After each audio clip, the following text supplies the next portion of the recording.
आज आम समस्ते कौन पे कॉलेज जाइलु। हाय फ्रेंड्स, मु रच्चु स्वागत करछि मोरा गोटे मिनी ब्लॉग को। मु आ मो गोष्ठी पिला आफ्टर ए लॉन्ग टाइम परे कॉलेज जाइथिलु। आपण माने कोन भाबुचंदी पाठ पढिबा को?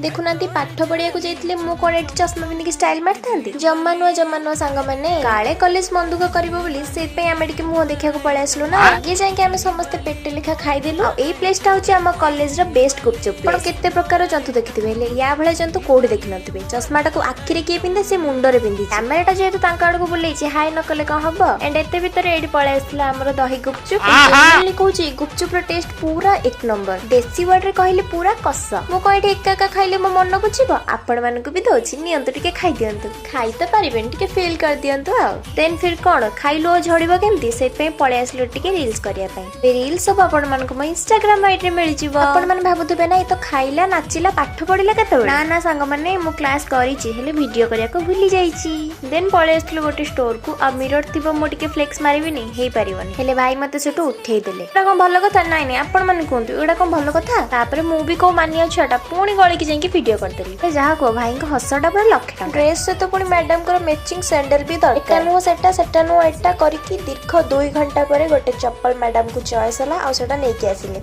हो बहुत सारा कथा गप्पी गलेनी। देखा गोटे नेक्स्ट मिनी ब्लॉग रे। टाटा।